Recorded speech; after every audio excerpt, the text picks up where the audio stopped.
Hi, everybody. Welcome to my little channel. I'm broadcasting from Lodi, California. And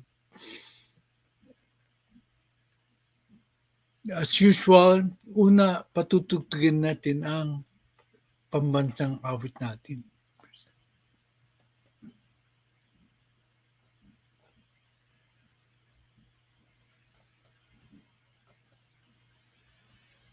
Mga kababayan, ang pambansang awit ng Pilipinas. Kayang magiliw, telas ng sinakanan, alam ng puso, sa titik mo'y bugay.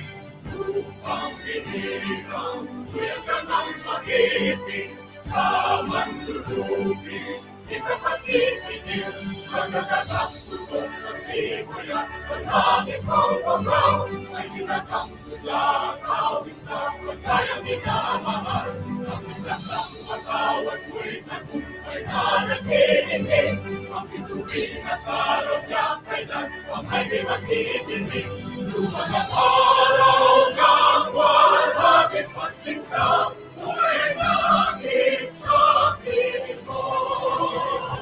Ang hindi kaya naman ay mga api, ang mamatay ng dahil sa'yo. Okay? Nandito na po si Divina Balmores at saka si Baldo Music at saka si Ang Mamatay ng Dahil Sa'yo. Okay. What a very nice handle, Ang Mamatay ng Dahil Sa'yo. That means ikaw ay isang patriot po. Kailangan natin ng mga patriotic guys katulad mo. Okay. So, batiin ko muna yung mga aking members po. Kasi malaki ang utang ko sa kanila. Sila ang sumusuporta sa aking channel. Nasaan ba yun? Okay, pagibasa lang po, Mrs. Fertz. Thank you to all the members of this channel, preferred members J. Dixon, JNL Opinions, JJ Ferns, regular members Judy Basco, Trex Sevilla, Maribel Colmenares Zabala, Roger Evans, Lily Regasa, Lady Ned, Upbatch 1975, Lady Queen V, the Pet Lover, Virgilio VG Villanueva, Ria Zipagan, Cipriano Fernandez, Jose Magno, Jason. Thank you for your continued support. Special thanks to Miss Lynn Tech and Miss Tessa Vargas. They have been very supportive of this channel. Thank you to Team Lynn Tech and SSTV family. Thank you to all my 5,278 loyal subscribers. Oh, nag-increase yata. Alright. Salamat naman. Hindi tayo nabawasan na. Okay, a shout out kay Attorney Ding Diaz of Baguio and his brother Dr. Dem Diaz. Also, shout out to Nick Peralta of Calamba, Laguna, and his wife, of course, Arlene. Okay. Yesterday, I played a video na correcting yung mga fake news ng mga DDS vloggers. Sabi nga ni Victima 147, ni-splash yung video. Pero ito ang paalala ko lang sa mga nanonood, especially yung mga DDS. Huwag kayong magpapaniwala sa mga videos kung hindi substantiated by actual print news po. Ilang beses ko na kayong winarningan. Kaya ganun.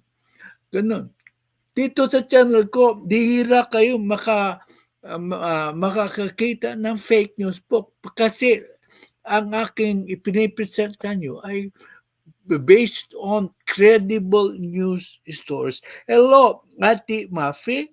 At lo, si Astig Trixivilla na isang magaling na vlogger ay miyembro ng ating pamilya sa Pangus Group at saka this channel ay nandito na rin. Thank you po. Thank you po, Ate Mafe, AFR Vlogs. Bibigyan ko ng jacket muna si AFR Vlogs. No. Okay, bigyan natin ng jacket si AFR Vlogs. Saan na yun?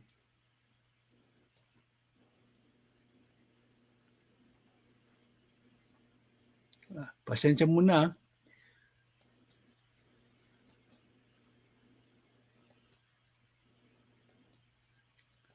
Oh, may jacket ka na, AFR Vlogs. Oh, thank you for tuning into my channel. Okay.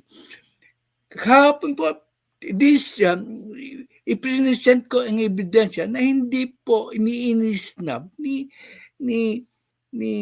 BBM si Sara Duterte. Kasi, pero yung mga DDS vloggers, just to put down BBM, ay in-splice po yung video ng 2022 pa pala. At saka pinapalabas na recent lang po. Ngayong araw na ito, isang inahangaan ko DDS vloggers na I regret to say, magkaiba na kami ng mga opinion kasi naging purely Duterte vlogger na siya. Samantalang ako ay parang unity team. Si Sir Badong Raaratigas ay nabiktima ng fake video ito. Pero ang kagandahan kay Sir Badong Aratilis is that he admits that he was wrong. Kaya papalakpakan ko si Sir Badong Aratilis kasi inadmit niyang nagkamali siya na nabilib sa video. Ganyan dapat ang mga DDS vloggers responsable. Maski tunggal kami sa opinion, at least si Sir Badong Aratilis has never tolerated fake news and fake videos. Kaya I continue po na nirerespeto si Sir Badong Aratilis. Although magkaiba kami na ng pananaw, ay opinion ko ay magkaiba na ngayon. Pero at least ang basihan ng kanyang opinion ay hindi galing sa fake news. Kaya hinahangaan ko po si Sir Badong Aratilis.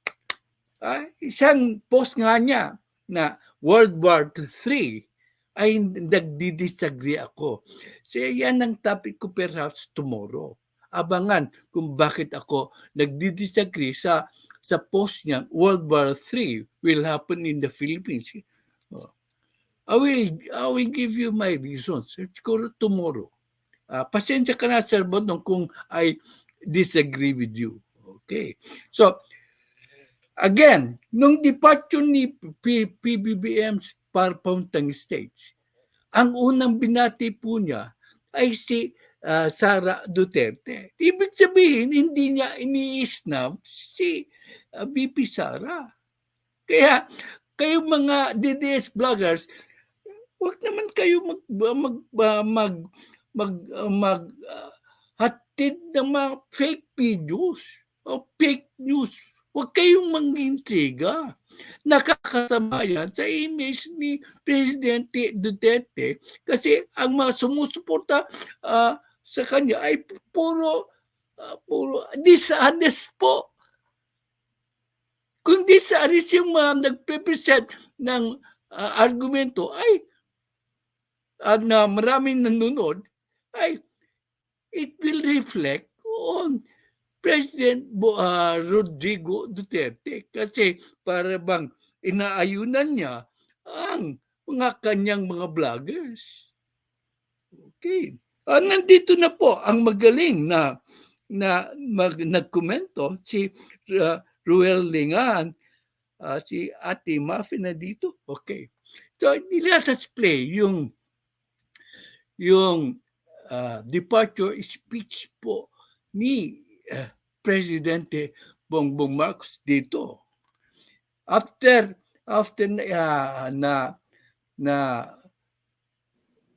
si Luke Bertamin ay inintroduce po si President Bongbong Marcos. Sino ang unang binati niya? Okay. Ganun dali. Hindi teki si tatay kaya nahirap na hirap. Maribel Colmenares Sabalas also here. Okay, ang aking advisor ay nandito na.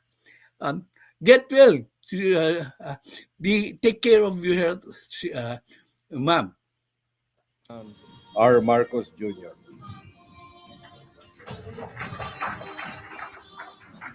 Thank you, Executive Secretary Luke Bersamin. Okay. Inintroduce ni Secretary Luke Bersamin si Presidente Marcos. Sino ang unang babatiin niya? Ito po ang video. Yes, papuntang States po si Presidente Bongbong Marcos. Ito po yung kanyang speech. Please take your seats. Vice President Sara Duterte, yan. members of the cabinet, yung iba nakaalis na. So you're going to have to hold down the fort in the meantime. Pasay Lone District Representative Antonino Calixto, Chief of Staff General Rongo Browner, Philippine National Police Chief General Romel Marbil, Coast Guard Commandant, who's been very busy in the past few days, Admiral Ronnie Gavan, fellow workers in government, ladies and gentlemen, good afternoon. Today, I leave for Washington, D.C. to attend the first Philippine-U.S.-Japan Trilateral Summit. It is a historic meeting, and meeting with U.S. President Joe Biden and Japanese Prime Minister Kishida Fumio, and it is aimed at advancing trilateral cooperation between our three countries, which have long enjoyed warm and friendly relations and robust cooperation. This visit builds upon my previous meeting with Prime Minister Kishida and U.S. Vice President Kamala Harris last September in Jakarta. This was actually what they called in diplomatic circles a pull aside, where during the farewell dinner of ASEAN, because it was the last summit that Indonesia was chairing, we had a pull aside and we talked quite comprehensively about the idea of having this trilateral agreement. This was also the follow-up to this was held with our foreign ministers and our national security advisors last year.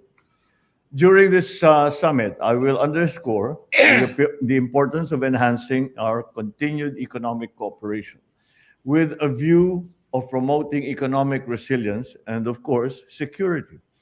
I intend to explore ways of advancing cooperation, especially in the areas of critical infrastructure, semiconductors, digitalization, and cybersecurity, critical minerals, renewable energy, as well as defense and maritime cooperation. It is my intention also to exchange views with my U.S. and Japanese counterparts on various regional security issues of mutual concern, while continuing to reiterate the importance of upholding the rule of law and preserving the rules-based international order in the Indo-Pacific region.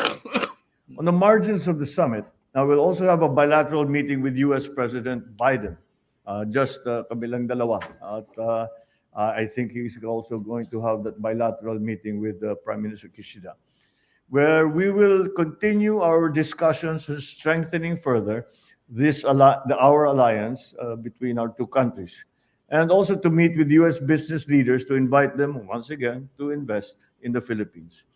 look forward to moving the discussion to a progressive discussion so that what our intention really is to strengthen the partnerships between our three countries, between the United States, Japan, and the Philippines. It is not, it is mainly an agreement to strengthen the cooperation on the economic front. Of course, security and defense is going to be part of that discussion. But nonetheless, I think I can assure everyone that that is not the main intent of this trilateral agreement. The main intent of this trilateral agreement is for us to be able to continue to flourish, to be able to help one another, and of course, to keep the South China Sea as a freedom, to keep the Yan. peace in the South China Tama. Sea and the freedom of navigation in the South China Sea. To that end, this is the details of that are what we are going to be discussing very, very soon. And I hope to come back with some good results in the next few days. Thank you very much and good afternoon. Okay. Ang galing talaga mag-explain si Presidente Marcos. Ayaw ko kung bakit yung mga iba dyan ay parating banabanatan si Presidente Marcos. Okay. Nandyan na rin basahin natin ang unang komento. May hidwaan man o wala in between the president and his vice, tama lang na kumilos sila bilang professional. Okay. Palakpakan ulit. So, you deserve a medal for that. Very appropriate po yung comment ni Ruel Lingahan. Kung professional ka, maski may disagreement ka sa iyong superior, dapat maging professional ka. Kaya tama lang. Hindi niya sinasabi na may hidwaan o mayroon hidwaan o wala, ay dapat mag-act sila ng professional. Yan ang hinahangaan ko kay by President Sara Duterte. She is a professional. Okay. Hindi siya katulad ng kanyang mga kapatid na hindi umakto professional. Okay. So, basahin pa natin ang isang comment niyo. Sa tingin ko, may lamat na ang kanilang unity dahil nakikita naman ito sa kanilang mga statement sa mga pagtitipong dinadaluhan ni VP noon. Okay, hindi kita i-dispute that. That is your opinion. I somewhat agree. Ngayon, basahin din natin ang ibang komento. Magaling ang Pangulos. I agree with you. Ang mamatay ng dahil sa'yo. Okay.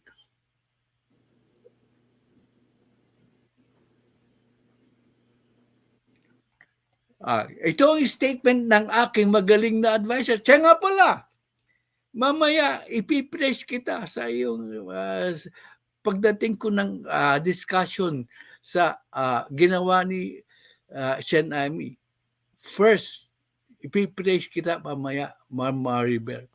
I admire the president for being so gracious and decent, correct, and no comment on his vice. Okay. You get the medal because you aptly deserve the character of our president. And you exercise restraint despite your dislike of Sara Duterte. Ganyan dapat. Ganyan dapat para maiwasan ang hidwaan. Correction daw po. Correction his BP. No harm done. Okay. Okay. At sabi niyang Ginny Astig, Hindi sampal yan sa mga pro-China. Hindi. Hindi ba sampal yan sa mga pro-China? Being a president and VP, it's a mandate to protect the country and sovereignty. Again, a very good comment, and you get a medal for that. Sampal yan sa mga DDS na pilit na pinag-aaway si BP Sara at saka sa presidente. They are professionals na they are doing their work. Bakit nyo pilit na i-bring down ang administrasyon? Hindi nyo ba alam na pag bumagsak ang administrasyon, ibabagsak din si Sara Duterte? Okay. Comment po ni Ruel Lungan. Nasasabi kong may lamat dahil tao lang ang Pangulo at hindi naman tamang sabihin siyang bangag. At hindi na rin naman maganda sa tenga ni VP na sabihin overdose ang ama niya. Okay. Well taken po. Point taken po. Okay. Okay. Okay. Magbasa na tayo ng actual commentary ko. May comment muna si ang mamatay ng dahil sa iyo. Ano Individual differences or personal should be separated. The country's welfare should be the priorities. Trabaho lang. For that comment, you get a medal. Bibigyan natin ng medal kung tama po at saka concise and right on point yung mga komento. Hindi yung basta-basta lang opposition. Okay. Yung may mga agree with their comments today, pero I respect the way they presented. That's why I give a medal. Meaning, their opinions are well thought of. Hindi lang paninira paninira sa presidente o kay vice presidente. Okay. Thank you. Mamatay ng dahil sa'yo. Okay.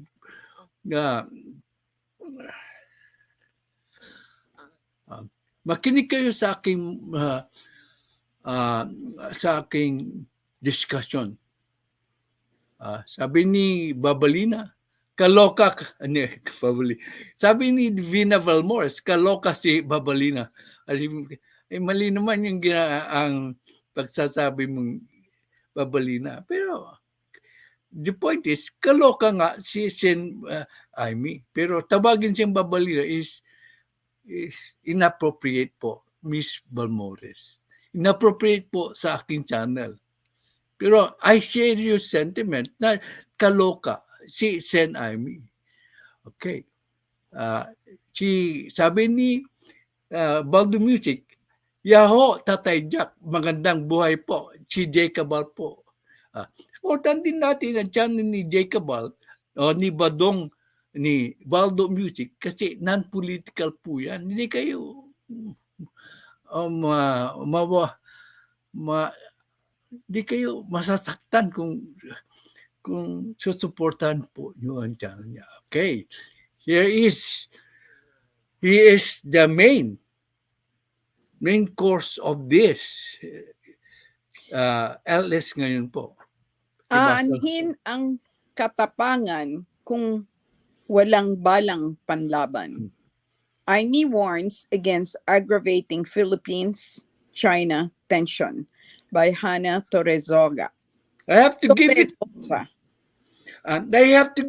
to SEN IMEE. Magaling siya sa play with words. Nakakaakit yung mga sinasabi niya. Kaya palpak po ang kanyang statement. Palpak po. Patutunayan ko sa inyo kung bakit palpak at saka hindi tama po yung sinabi niya. Sinulat ko na ang aking thoughts. Okay. Senator IMEE Marcos on Tuesday, April 9, 2024, reiterated her call to exercise prudence in making rhetorics about the country's stand on the West Philippine Sea. saying the country cannot wage a war empty-handed.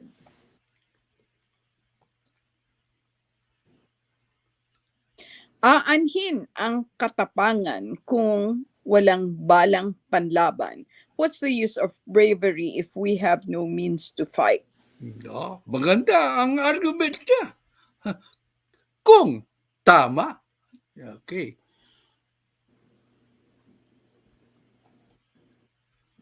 We cannot even ensure the integrity of our weapons and ammunitions production lines, yet some of us are engaged in warmongering. There are The senator said. two aspects po. He is giving information sa China na wala tayong ammunition, di ba? And he is implying that his brother is warmongering, which is farthest from the truth. Sabi nga ng presidente natin, ay makipag-dialogue pa rin siya sa China. Ano ba? Nakakatawa naman si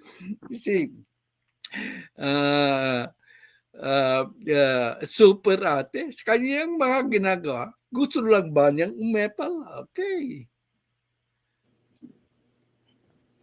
Tatay's commentary regarding the fallacy of SEN IMEE's statement. Okay.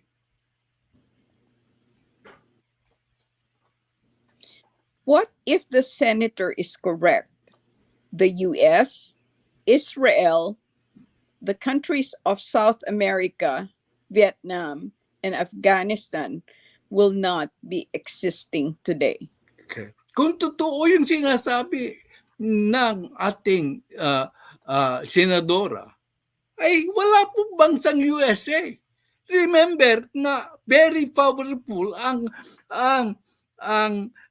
Britain at that time who colonized the US, wala pang United States, the 8 states of America.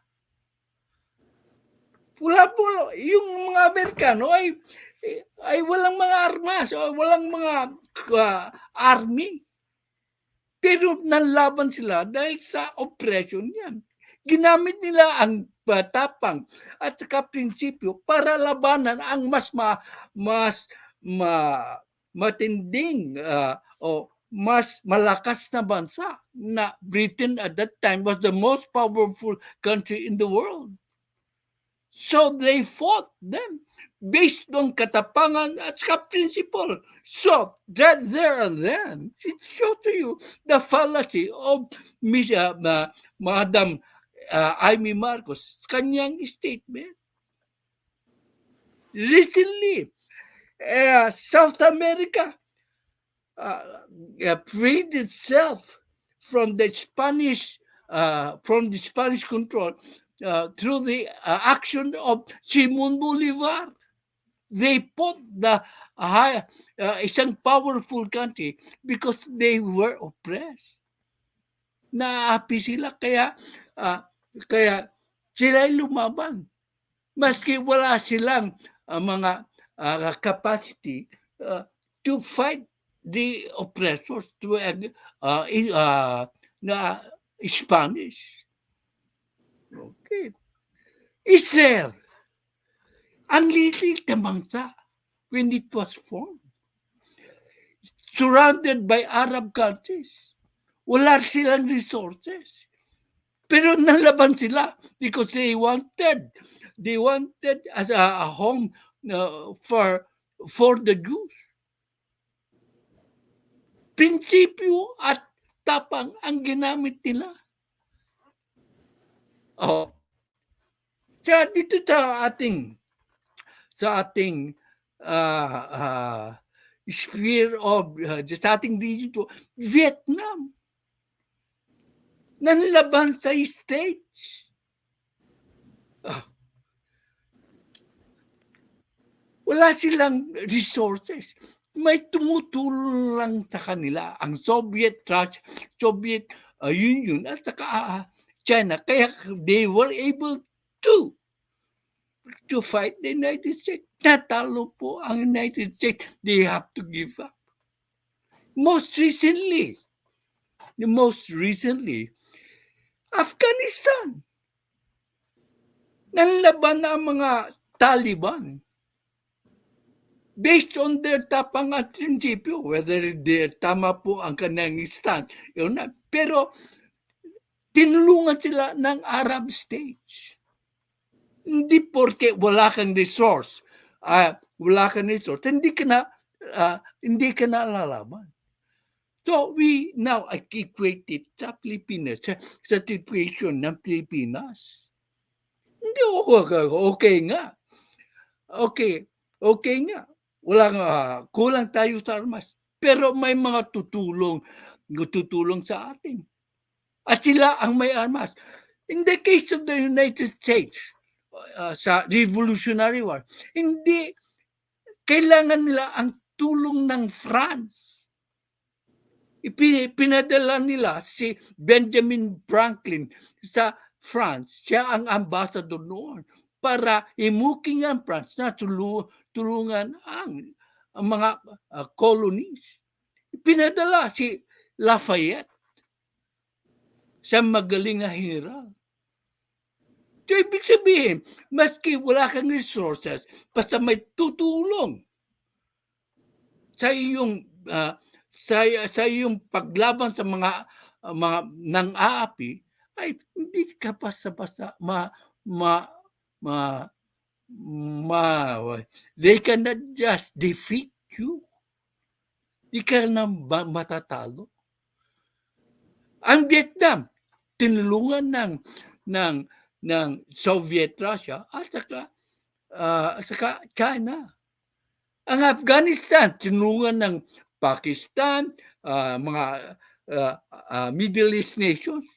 Kaya they were able to survive and they were able to fight with the United States, which is a very powerful country.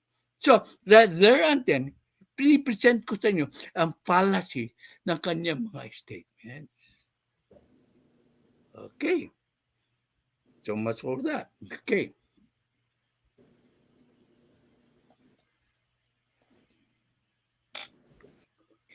If what the senator Nabasa na said, all these countries had limited resources, yet they had the courage or tapang to fight their stronger oppressors. Kaya hindi alam ni Sen IMEE ang sinasabi niya. Mahilig lang siyang umepal at kontrahin ang magaling nating presidente. Lumalabas tuloy na hindi siya matalino at nagiging kasangkapan ng China.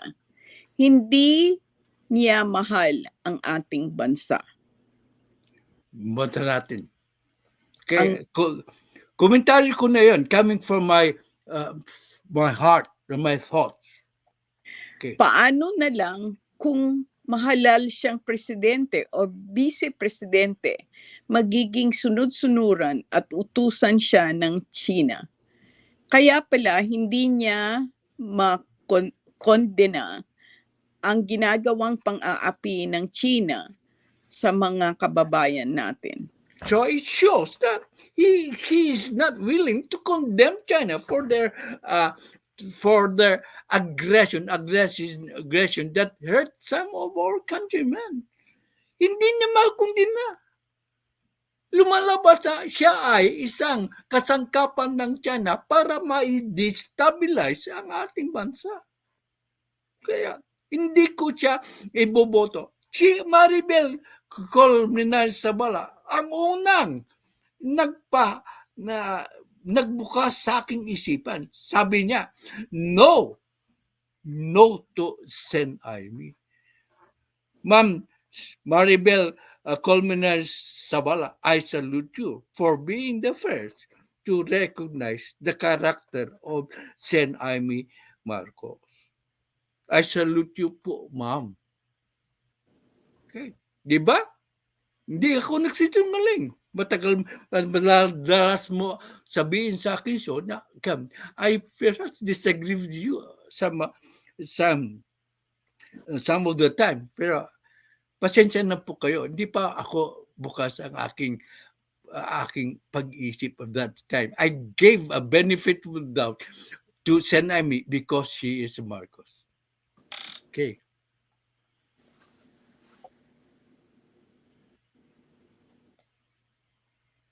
Ang isang katulad niya na hindi umaalma at patuloy Tuloy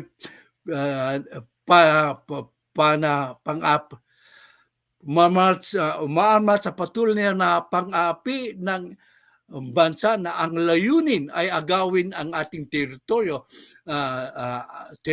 natin ay hindi mapagkakatiwalaan at hindi dapat iboto ng mamamayan. Hindi ko na siya iboboto. As of now, pwede magbago ang isipan ko. Pero mahalin natin ang Pilipinas.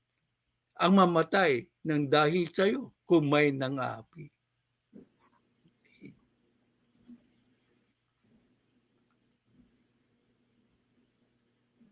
Okay. Magbasa tayo ng mga komento.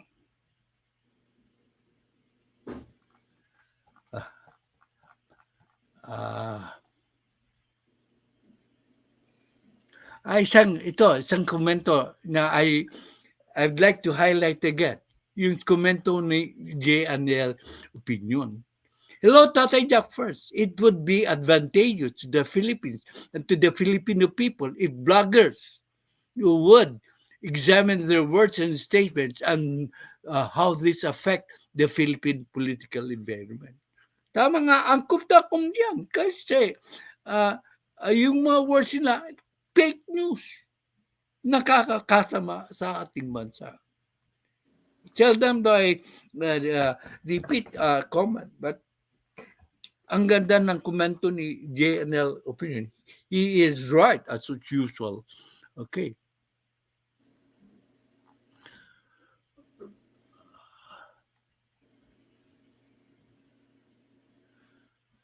Ay, nandito si Didi Byron, matalik kong kaibigan. Okay. Okay. Welcome, Didi Byron. Shout out sa'yo din. Okay. Okay. See the comment of ang mamatay ng dahil sa'yo. ang katapangan ay hindi nakikita sa bala. Nakikita ang katapangan sa paninindigang ipaglaban ang soberenya ng Estado. Walang sinabi si PBBM about war. Correct. Hindi po warmongering si ang ating presidente. Okay.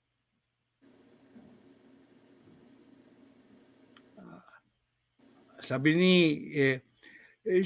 Ruel Lingan, ang ating bala ay kakampi. Walang silbi ang pagka-Pilipino kung wala kang bansang masasabi nating atin ito. Yan, correct again. Ang galing-galing talaga magkomento ni Ruel. Okay. Ang gaganda na magkomento ngayon. Magmula nung nawala yung isa na parating. Watch it. Okay. Okay. Thank you for reminding me, Mrs. Ford. Philippines versus Spain cannot versus Canon versus Space and balls we never yielded. Oh, tama ulit. Ang ating magiting na ang mamatay na dahil sa'yo.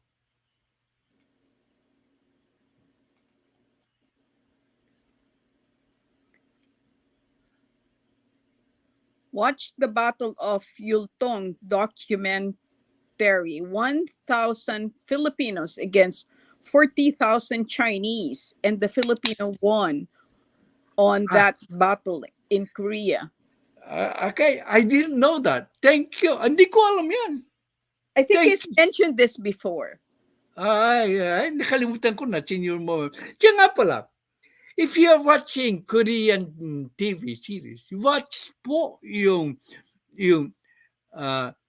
Korea Kitan War, which is historically factual po.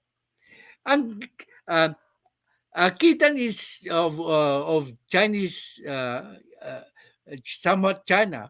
They invaded po ang ancient Korea 3 times. Maliit na bansa ang Goryeo at that time, ang tawag sa Korea. Pero tinalo nila ang napakalakas na bansa na somewhat Chinese po. Ibig sabihin, kung mayroon kang tapang at prinsipyo, ay pwede kang manalo.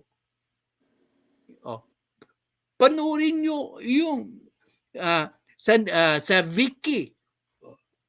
Pinopromote ko yung siyong ito. Jordan, Korea, Kitanwar. Hindi porke malakas ang isang bansa ay magiging paaapi na lang tayo, mga kaibigan. Dapat ipagtanggol natin ang ating karapatan. Okay? I am enjoying the blog.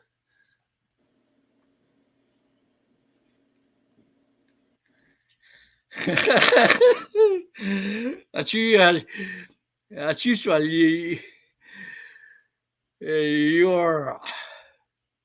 I wonder if SEN Army can sing the Philippine national anthem Chinchili. Shame on her. Kaya nga, kaloka nga eh. Hindi niya, I don't think she believes in the national anthem. Kasi yung last anthem, aming ligaya na pag may nang aapi ay mamatay ng dahil sa iyo. I don't think she understands the meaning of that. Okay.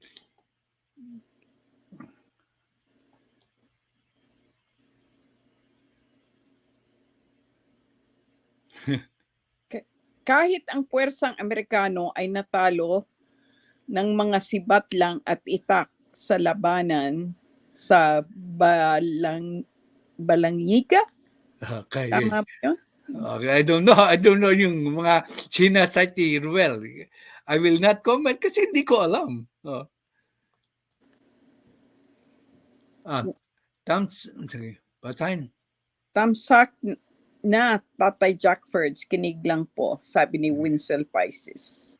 Okay.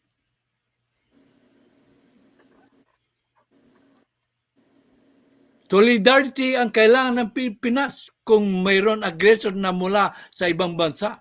Nakakalungkot na kapwa nating Pilipino ay kakampi sa aggressor. Again, right on point po si ang mamatay ng dahil sa iyo. Okay.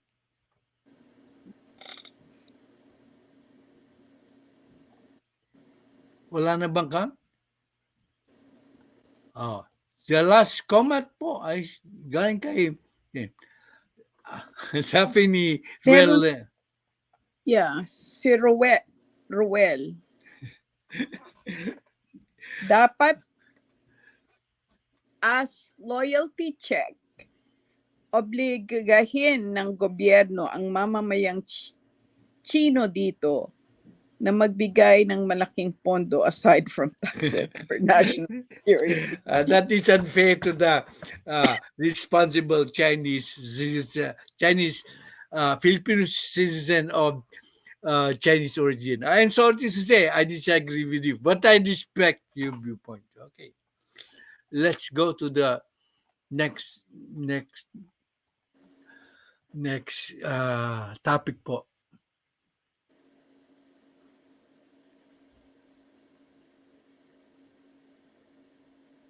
After this, tapos na po.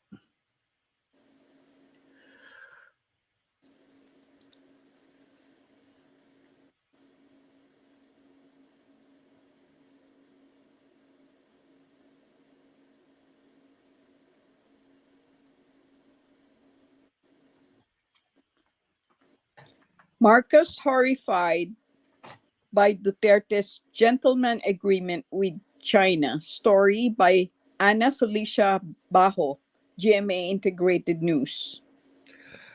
I disagree with the president this time because you cannot call it a Duterte agreement unless it can be shown mayroong dokumento. Besides, kung agreement lang ay hindi po yan magiging uh, the current president will not be can or cannot honor that agreement since it was not ratified by the Senate po. Ang nagra-ratify po ng agreement ay ang Senado. Kaya kung may agreement man, ay sila ang bahala dyan. Pero pagdating sa bagong administration, that has no effect because it was not ratified by the Senate. Ang sabi na ni Tolentino, Senator Tolentino, what agreement? Wala naman silang ipresenta sa Senado. Tama po si Senator Tolentino. Don't believe in haka-haga unless a document can be presented. You cannot accuse, I'm sorry to say, na yung mga anti-Duterte, you cannot accuse the former president na ipinagkanulo ang ating bansa. Because if he entered into that agreement, talagang ipinagkanulo niya ang ating bansa para bang according to Check Sibilia, para bang 30 pilak kapalit ng mga investment. I did not believe. I hope I am wrong. I do not believe that President Rodrigo Duterte will enter into such an agreement because that is a blatant selling of our Philippine territory to the Chinese. I have to give the benefit of the doubt kay President Duterte. Hindi niyo ako matatawag na hindi ako objective. I disagree with most of the anti-Duterte bloggers. This time, unless you can present to me the documentation na mayroong agreement, I will not believe that President Duterte entered into such an agreement. Kailangan may ebidensya. Okay, basahin. So somehow, I disagree with the President on this. Suportado ko po si PBBM, pero ako is evidence-oriented po ako. Okay.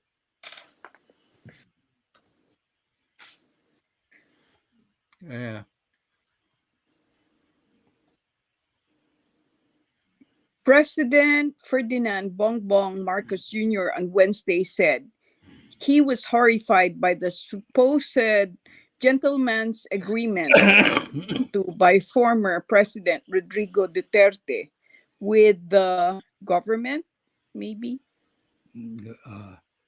The government, okay. So, it was an ambush interview. When I first heard my gentleman's agreement, I also was a little bit disappointed. I said in my Alice when I came back that this agreement is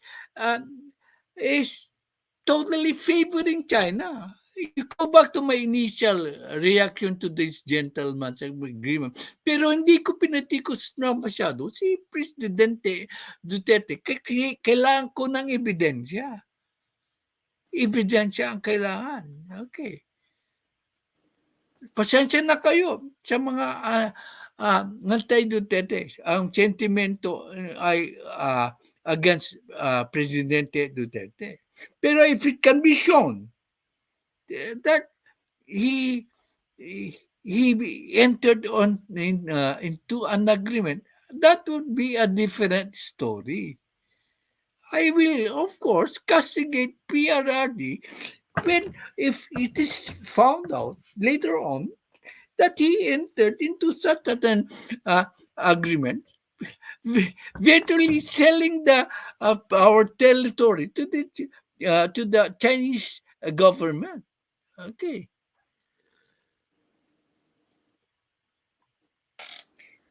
Chinese government regarding the BRP Sierra Madre in Ayungin Shoal in the West Philippine Sea. Okay, we're talking of the BRP Sierra Madre. Bakit sila natatakot sa BRP Sierra Madre? Hindi naman offensive weapon ang BRP Sierra Madre. Kaya nandun lang po yung VRP Sierra Madre so that we can establish an outpost. Pero hindi po offensive weapon ang BRP Sierra Madre. Kaya pinagtatawanan ko lang ang mga DDS vloggers na nagsasabi na dapat hindi resupply ang BRP Sierra Madre. Hindi po offensive. Kailangan natin ng Sierra Madre to resupply and to repair ang barko. Dahil kung hindi po i-repair yung barko, ay mawawalan tayo ng output. Pero ang point po dyan, hindi po offensive weapon ang PRP Sierra Madre. Hindi na siya it cannot sail. It's only there as an outpost. So ang China is totally in the wrong for disallowing the Philippines from resupplying or the grounded ship. Maling-mali po ang China. Okay, yan ang take ko. Iwan ko kung iba ang take nyo. Okay. Inaro Stories is here. Ay, hello, Inaro. Okay. Ang sinasabi sa agreement na yan ay kailangan permiso sa ibang bansa para gumalaw sa ating sariling teritoryo. Okay, nga sinasabing ko na pabor na China, kaya hindi dapat makipag ng ganyan ang sinumang presidente. Palagay ko hindi gagawin ni PRD ang ganyang agreement. JNL Opinions is also here. Welcome, JNL Opinions. Okay.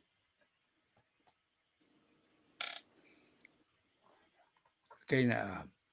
Imagine, sarili mong teritoryo, mag-aas ka ng permisyo sa ibang bansa para ma-supply mo ang iyong ship sa inyong teritoryo. Mahirap siguro sundan yung ganyang klaseng agreement, Marcos said in an ambush interview. So, ambush interview. Kaya nga, I understand the reaction of PBBM. The use of the term horrified is somewhat too much lang. Kasi wala pang ebidensya. Okay. Kunit P is also here.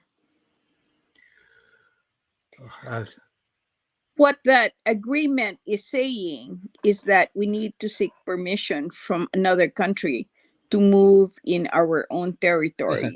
That kind of agreement is hard to honor. Bobo lang ang mag-aagi sa agreement na ito.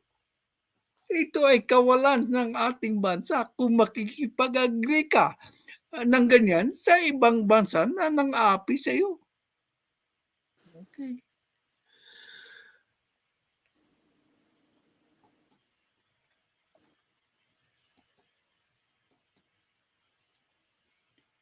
I am horrified by the idea that we have compromised into a secret agreement. Ang sinasabi niya ay yung idea. Yeah. It's not really, he's not sure. Yung idea mismo, and I am also horrified sa idea na makikipag-compromise tayo na agreement na territory na that will impede the sovereign rights ng ating bansa. Kaya now I understand. He's referring po sa idea, horrified by the idea. So, medyo nagkalmado ako because of that. He is not accusing po si PRD na PRD entered into an agreement. It's the idea that horrifies our President Bongbong Marcos. So, now I understand the word kung bakit niya ginamit yung word na horrified. It's the idea. To think that somebody can agree to that agreement is horrifying. Even sa akin po, na it's really horrifying. Okay.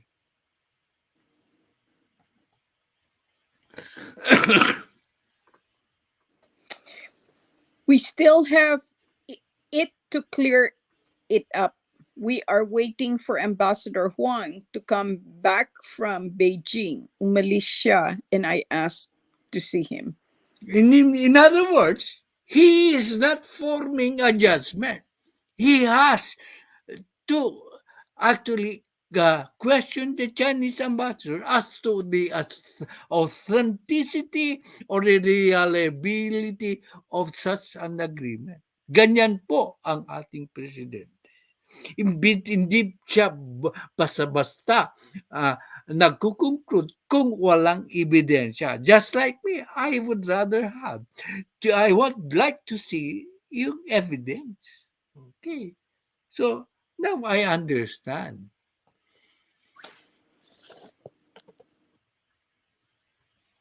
Baka siguro sa pagbalik niya at ipaliwanag niya, sino ba ang kausap mo?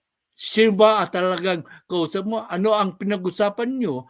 At ano ang pinag-agrihan nyo? So, hindi siya sigurado kung sino ang kausap ng China tungkol sa gentleman's agreement. O yan, malinaw.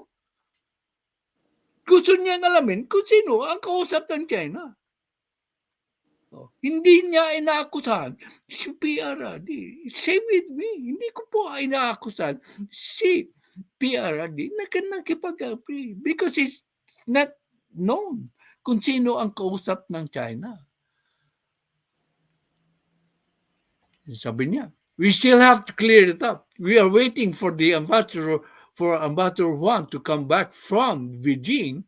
Umalis siya and I asked to see him. So, kailangan niyang makausap ang China, ang Chinese ambassador. Okay. Baka siguro sa pagbalik niya at ipaliwanag niya, sino ba ang kausap mo? Sino ba nabasa na natin yan.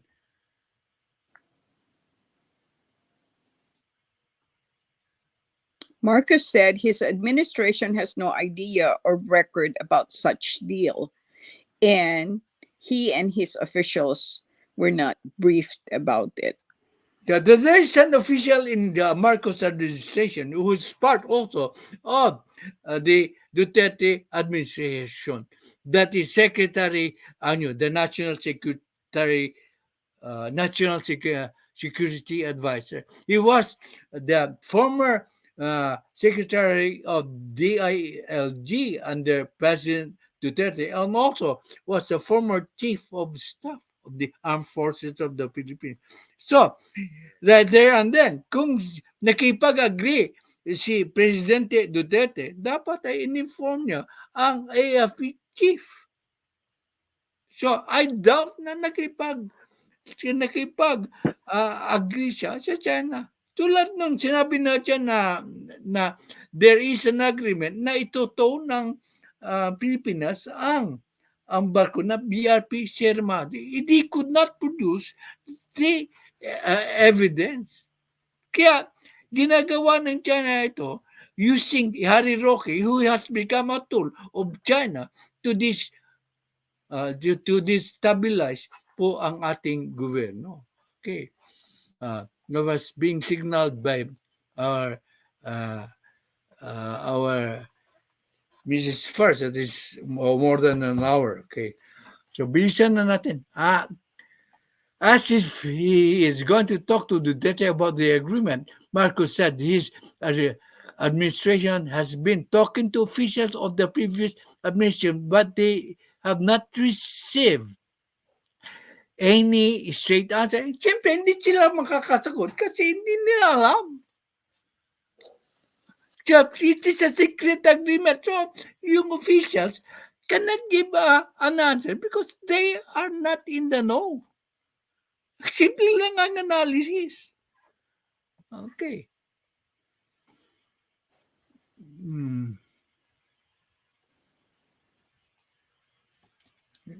Tinanong namin, ano ba yan? Paliwanag nyo naman sa amin para alam namin ang gagawin namin. Maganda ang argument ng presidente. Dapat hindi sila beneath the turnover of sa gobyerno. So, he has the right to know.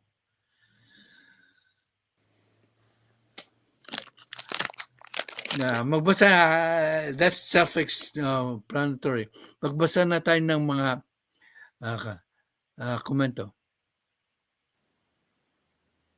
The Americans called it balang giga massacre. Remember the church bell na dinala ng mga Amerikano? Okay.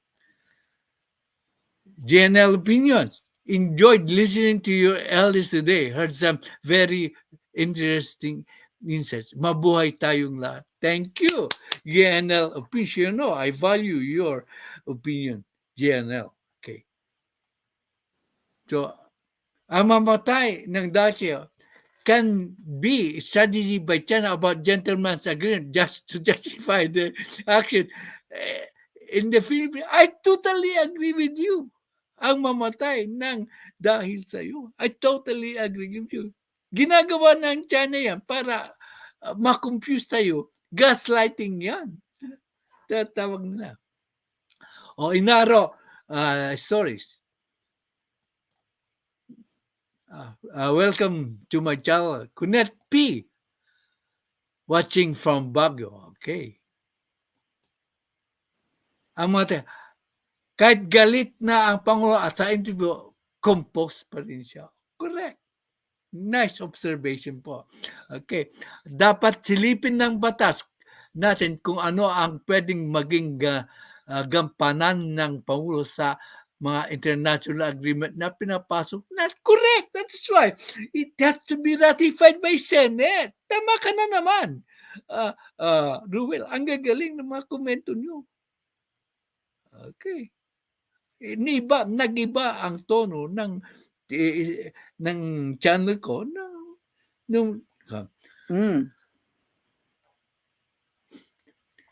Easy Uncos, Article 51, the establishment of use of artificial island, installation and structure. Karapatin natin ang magtayo ng structures na hindi kailangan na ipaalam sa kaninumang bansa. Yeah, that you are entirely correct. When it is within our territory, we do not need permission from any other country because they do not. They do not have a right in our territory. So, give you a medal also. Imaro stories. Okay.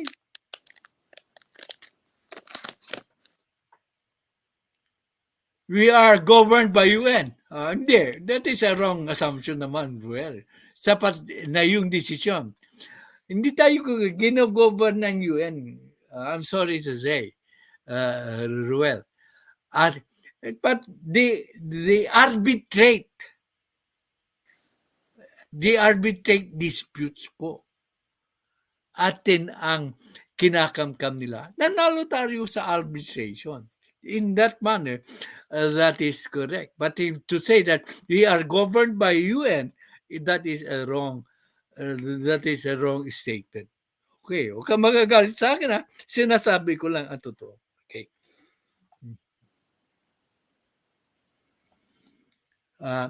Sinubukan na natin lahat. May diplomatic, may backdoor, kinaso na natin at ipinana, abusado na lang talaga sila. Okay. Okay. Ruel, Lingahan, you are the last commentary.